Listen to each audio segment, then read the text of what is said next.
Lepo pozdravljeni. Zunanja politika je izjemno pomembna politika za vsako državo. Zunanja politika je politika, ki gradi zavezništva. Kako je s slovenskimi zavezniki ta trenutek ob koncu mandata vlade Mira Cerarja, lahko vsak sam naredi analizo.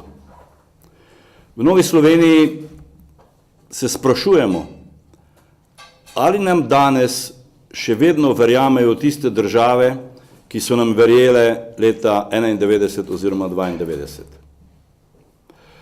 Zunanja politika pod vodstvom gospoda Karla Viktorja Erjavca je izgubljena zunanja politika. To je zelo kratka ocena in zelo kratka inventura njegove zapuščine. 6 let je minister za zunanje zadeve in ni dosegel cilja, ki ga je zapisala ta koalicija v koalicijski sporazum. In to je povrnitev kredibilnosti Slovenije in povečanje prepoznavnosti Slovenije v mednarodni skupnosti. Samo pogledajte dva primera, ki se zelo intenzivno dogajata v zadnjih nekaj dnevih. Eno je priznanje Palestine, to je postopek, ki se sicer vleče nenormalno dolgo, 3 leta in pol. Drugo je nespoštovanje sklepov Evropskega sveta, sprejetih v Bruslu 22. tega meseca, oziroma prejšnjega meseca. Kar se tiče Palestine, meni osebno se večkrat očita, da sem jaz kot predsednik odbora za zunanjo politiko tisti, ki zavira oziroma ki je zaviral postopek priznanja Palestine. To ni res. To so podtikanja tistih slabotnežev v slovenski politiki. Tudi Karla Erjavca in tudi dr. Milana Brgleza. Naj samo spomnim, na zahtevo poslanske skupine Združena levica sem 28. novembra 2014 sklical sejo odbora za zunanjo politiko, za katero sem skupaj s strokovnimi službami odbora pripravil, lahko rečem, da zelo dobre sklepe. Prvi od teh sklepov se glasi približno takole, da odbor za zunanjo politiko zahteva, poudarjam, zahteva od vlade, da v okviru danih okoliščin državnemu zboru predloži sklep o priznanju samostojne države Palestine. To je bil 28. november 2014. Do danes tega sklepa ni, ker edino vlada je tisti kvalificirani predlagatelj po zakonu o zunanjih zadevah, ki lahko predlaga državnemu zboru priznanje nove države.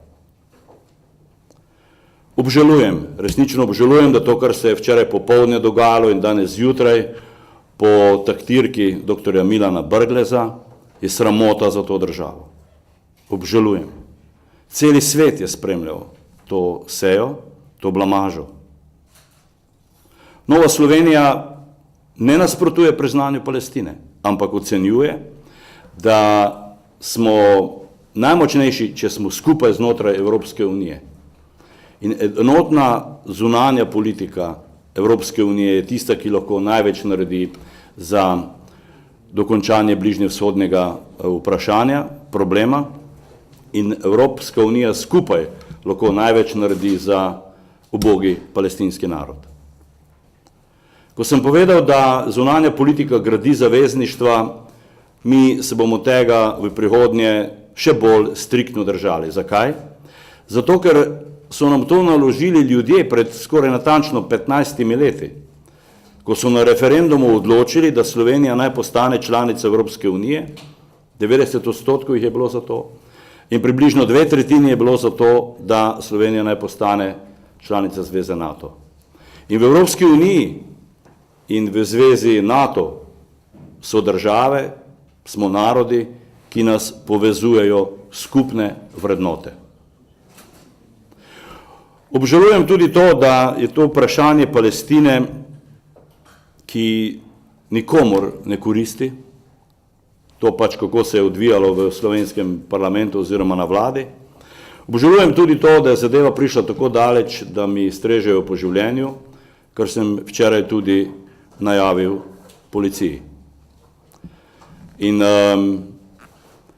verjamem, da bo Nova Slovenija imela tudi v kadrovskem smislu dobre rešitve za prihodnjo boljšo zunanjo politiko Republike Slovenije. Imamo odličen dokument, to je deklaracija o zunanji politiki Republike Slovenije, kjer je Nova Slovenija zelo aktivno in konstruktivno sodelovala in tam sta, glede na odločitev ljudstva na referendumu, sta dva fokusa. Članstvo Republike Slovenije v Evropski uniji, to je naš temeljni, politični in vrednostni okvir, in članstvo Republike Slovenije v Zvezi NATO, to je naš temeljni varnostni okvir. Ruske federacije ni omenjene v tej deklaraciji, se pa zavzemamo za uravnoteženo zunanjo politiko. Hvala lepa.